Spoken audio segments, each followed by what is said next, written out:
Do you know many people are having trouble with factory resetting their Allen and Heath SQ-7 mixer? Don't worry.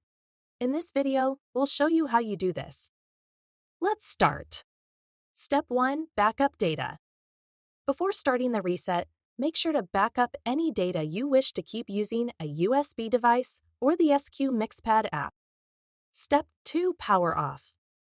Turn off the SQ-7 mixer by switching off the power.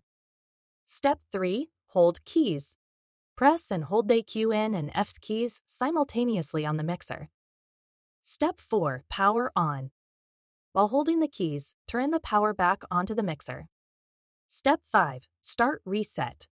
Keep holding the keys until the reset process begins. This will restore the mixer to its factory state. Step 6. Review and restore.